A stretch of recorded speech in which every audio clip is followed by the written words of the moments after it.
Guys, what's up? We're back with Everything Engines. So today, unfortunately, we're going to be diagnosing the mini bike. We had a little bit of a problem the past week or so. So I went on a cruise. It was a pretty long cruise, I won't lie. Probably about 20 to 30 minutes of riding. And I went all over the neighborhood. And about halfway, or like right towards the end of my ride, I just lost all torque and all power. Throttle fully wide open, and it was only going like 25 miles an hour, and it took probably about 10 seconds to get to that speed. So I changed the plug already. Like, we're already halfway into the process of figuring it out, but I figured I'd start a video just in case any of our followers, in case any of y'all had, or yeah. I figured I'd start a video in case any of y'all had this same problem in the future or in the past, or we just don't figure it out and I need help in the comments to what to do next. But we've already changed the plug. We've messed with the carburetor. So our first thing was probably, we thought it was the plug was fouled out or whatever. So we changed the plug. That didn't work. So then I started tuning this because I thought it got out of tune, which I messed with the air screw. That didn't work. And then I changed the main jet because it would get like, I should have filmed it. I forgot to film what was actually happening with the bike, but you'd get it right about here. You'd go, it'd build up speed. And then once you got to half throttle, it would start to slowly decrease in RPM. And then if you went any further than that point, it just kill itself. Like, it would just immediately cut off. So basically, like, you couldn't even get past half throttle before it just cut itself off and had zero power. I richened it and I leaned it out because we thought it might be flooding the carburetor and getting too much gas. But I leaned it out so it'd get more air, and that didn't work either. So I just decided to take the engine apart and do maintenance on it and try and figure out this problem anyways. Also, I found that all 4 bolts on my valve cover were loose, so we thought it might be losing compression from that. But I tightened them all back up and that didn't fix the problem. So yeah, now we're definitely on to taking the engine off, which is right over there. You can't see it, but it's on the table over there.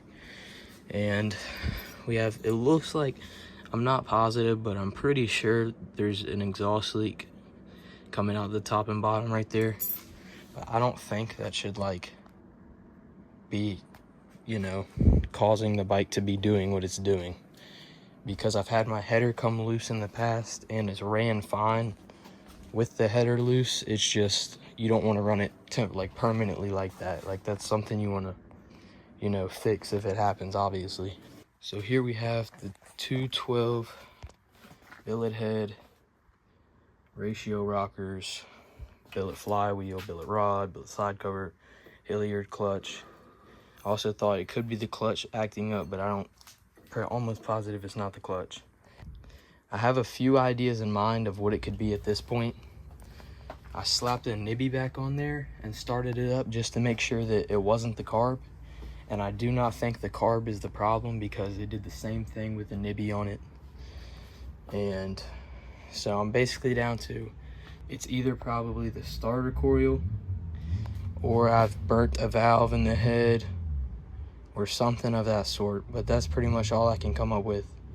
Or my timing key broke in my flywheel. But other than that, those are probably the first 3 things I'm gonna check.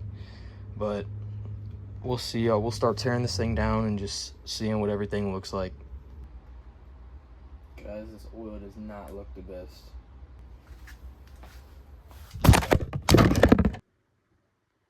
Alright guys, the only words I have for this is, we fucked up. We fucked up. Something's bad. Something is not right. Alright guys, let's see the damage. Alright guys, so we just unscrewed all 4 head bolts. We're about to pop the head off. One concern is that this is where some of the wear came from, but I already knew that. And it wasn't as bad as what I just showed y'all, which I was like fine with it. like, it wasn't really harming anything, because I'd check it every time I changed the oil and it wasn't getting any worse. But you can't really see it, but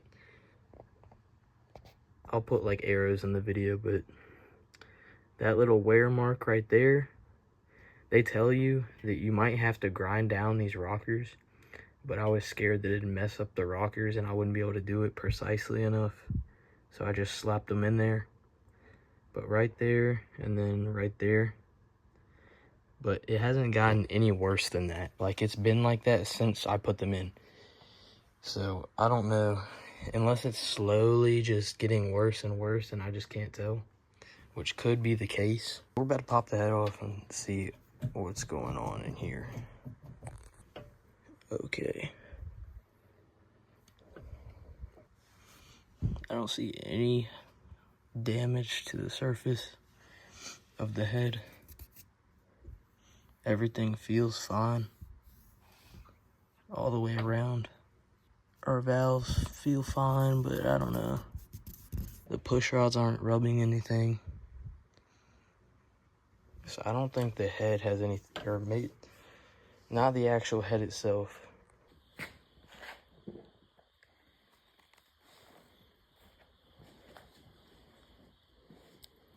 Alright guys, so something's definitely way worse than I thought it would be.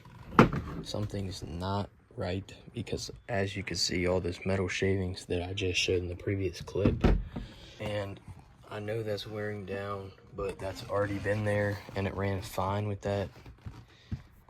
If it was getting worse, I could see that would be an issue, but it's literally the same amount of wear that it's always been since it's done that. So I don't know, I could be wrong, it could be getting worse, but it hasn't gotten worse, so I don't think it would add that much more shavings. Alright guys, so I already looked at the cam, completely missed the problem, but we can now 100% confirm the cam is destroyed. I was just looking at it, I saw these little indentations right here. Why won't it focus? Come on. Like rough spots, kinda. So yeah, I saw those little marks right there. It looked really rough. That didn't. I thought that could be where the shavings are coming from. And then I took a step back and really looked at this cam and found out that there's no lobe. There's a lobe there, and that this is literally just a circle.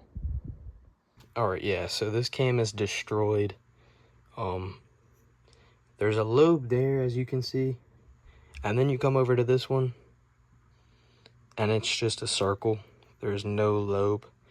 The oval, that part right there is supposed to be right there, but it's just a circle. There's no lobe. It is worn all the way down into a circle. I want to say that's my intake lobe, I believe. Alright, so the lobe on my cam that controls the intake valve has dwindled away into nothing. So that's our problem right there. So we'll be buying a new cam and we'll be thoroughly cleaning out this whole entire engine. Alright guys, what's up? I'm back. Life has been a little busy lately, but we have finally gotten back to working on this engine. Alright, so basically the plan is to just literally, I'm gonna have to strip this whole block out, which it pretty much is already. I skipped taking out the rod and piston just to save a little bit of extra time. Plus, I've made videos in the past on how to already do all that.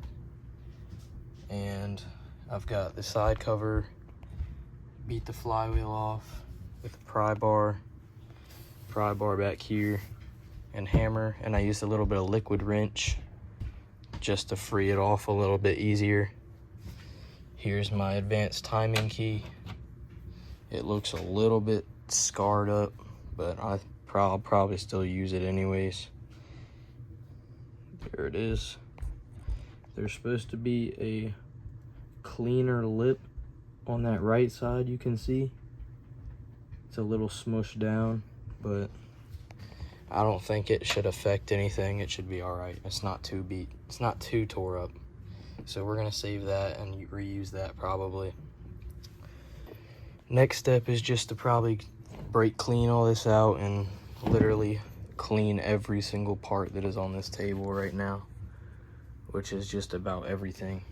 Just brake clean it all, make sure there's no more oil and no more of this crap in any of the crevices or any of the parts.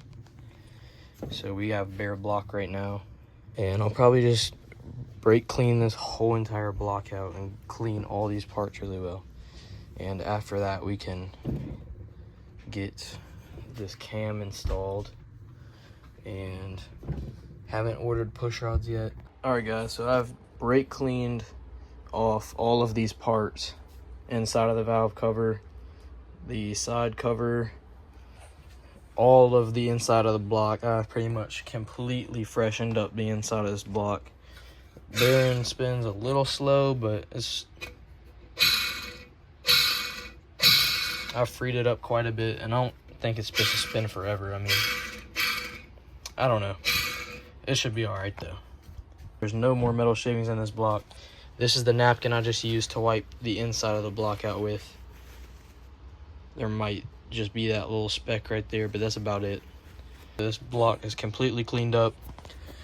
I'm about to get the last little bit down there with a Q-tip, but I've brake cleaned out all of the inside of the head, and after that I still have a couple more parts to order. I need to order new push rods because obviously these ones have been running in that nasty gritty metal oil for the past month or so.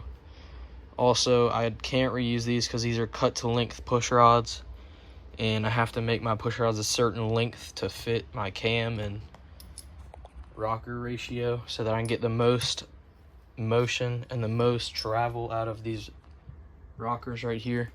And one of these is fixed, and then the other tip you hammer into the tube, and I'm pretty sure I'm not going to be able to get this tip out of the tube, so I'm gonna have to order new ones. Thankfully they're only like 30 bucks or so, and then I'm gonna have to order new lifters because, as you can see, they're a little worn down and have wear marks on them, especially this one because this is the side that was on the cam lobe that disintegrated, and you can see how it's not very smooth and it has all those little dents in it. Order new push rods and new lifters, and then when those arrive we can get to assembling everything back together. And hopefully also I'm going to order new rod bearings just to be safe, because these are the same rod bearings that I've been running since I went stage 2. So I've had these rod bearings for like a year and a half now, and especially when you have high performance parts like this, you probably want to replace these every like 6 to 8 months, but I have not. So that definitely wouldn't hurt to replace. So push rods, lifters, and rod bearings. And then when all that arrives to my house, we can start putting our new cam in and piecing this whole engine back together. So I'll see y'all when those parts arrive.